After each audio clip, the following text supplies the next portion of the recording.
जितेंद्र सिंह जी, निरंजन पटनायक जी,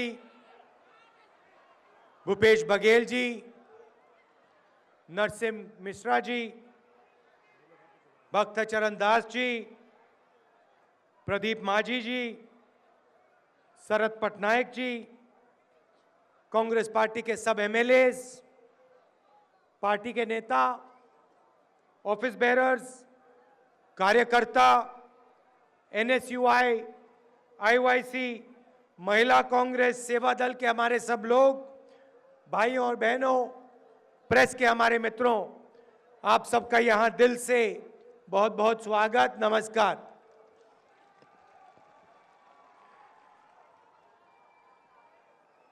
जय मां मनिकेश्वरी।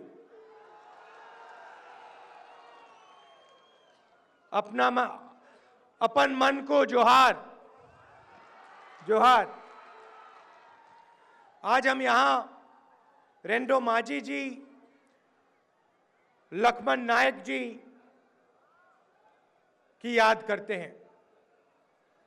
उनकी कर्मभूमि है और मीटिंग की शुरुआत में ही मैं उनका याद करना चाहता हूं। और आप जानते हैं कि हमारा यहां पुराना आपके साथ रिश्ता है, राजनीतिक रिश्ता नहीं है, प्यार का, परिवार का रिश्ता है।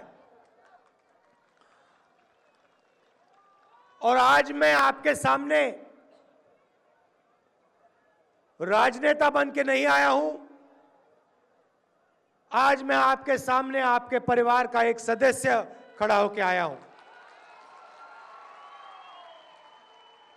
यहां उड़ीसा में 18 साल से नवीन पटनायक जी की सरकार है और आपको याद होगा कि कांग्रेस पार्टी ने, इंदिरा गांधी जी ने, राजीव गांधी जी ने, सोनिया गांधी जी, मनमोहन सिंह जी ने आपके रीजन को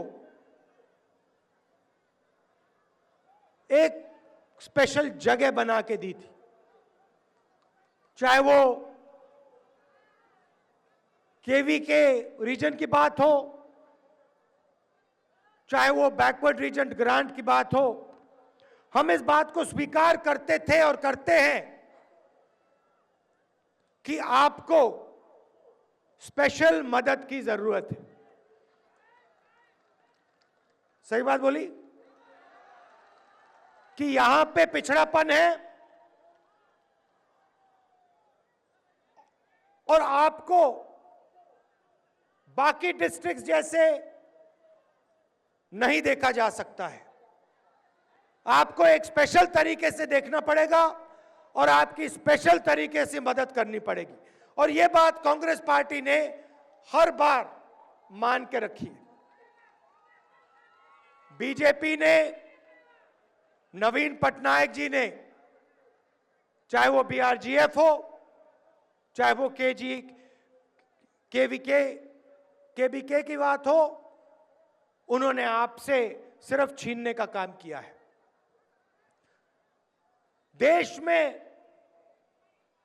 किसान, आदिवासी, दलित, अल्पसंख्यक, कमजोर लोग दिन भर सरकार के सामने खड़े होकर कहते हैं हम भी इस देश में रहते हैं, हमारी भी इस देश में जगह होनी चाहिए।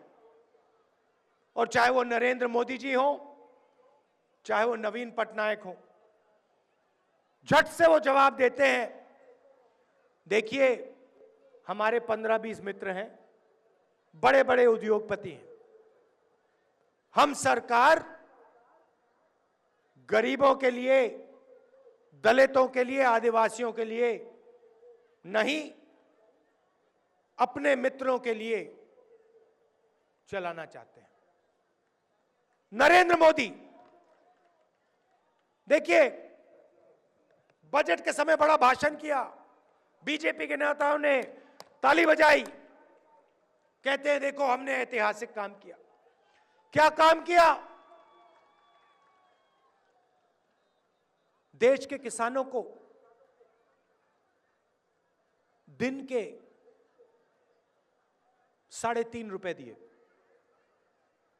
बीजेपी की सरकार कहती है हमने ऐतिहासिक काम किया, और उनका ऐतिहासिक काम किसान के एक परिवार को दिन के 17 रुपए देना, मतलब एक व्यक्ति को 3.5 रुपए। दूसरी तरफ भाइयों और बहनों, नरेंद्र मोदी ने स्वयं 15 लोगों का 3.5 लाख करोड़ रुपया कर्जा माफ किया। आपसे कहते हैं ऐतिहासिक काम किया और आपको 17 रुपए देते हैं,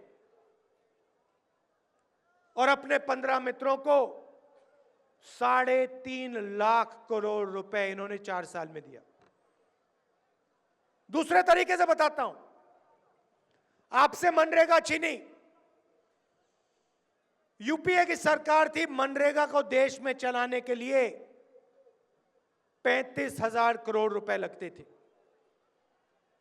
आदिवासी भाइयों और बहनों, नरेंद्र मोदी जी ने 10 मनरेगा का पैसा 15 लोगों के जेब में डाल दिया। हर प्रदेश में किसान कहता है हमारा कर्जा माफ कीजिए। 3.5 लाख करोड़ रुपए 15 लोगों का कर्जा माफ हो सकता है, मगर ओडिशा के किसान का, मध्य प्रदेश के किसान का, छत्तीसगढ़ के किसान का, राजस्थान के किसान का कर्जा माफ बीजेपी की सरकारें नहीं कर सकती हैं, नवीन पटनायक नहीं कर सकता है। आप छत्तीसगढ़ के पास रहते हो, आपके सामने सच्चाई है। भूपेश बघेल जी बैठे हुए हैं। नरेंद्र मोदी जी ने 5 साल कहा कि किसानों को मैं सही दाम दिलवाऊंगा, 5 साल कहा किसानों की रक्षा करूंगा। उनके चीफ मिनिस्टर 15 साल से बोल रहे हैं कर्जा माफ करेंगे, किसानों की मदद करेंगे, सही दाम दिलवाएंगे। भूपेश बघेल जी चीफ मिनिस्टर बने, कमलनाथ जी बने, गहलोत जी बने। मैंने भाषण में कहा था 10 दिन के अंदर कर्जा माफ हो जाएगा। भाइयों और बहनों, 10 दिन नहीं लगे, 2 दिन के अंदर, 2 दिन के अंदर कांग्रेस पार्टी की सरकारें ने छत्तीसगढ़, मध्य प्रदेश और राजस्थान के सब किसानों का कर्जा माफ करके दिखा दिया। और आप छत्तीसगढ़ जाइए और उनसे पूछिए, धान के लिए छत्तीसगढ़ के वीर किसानों को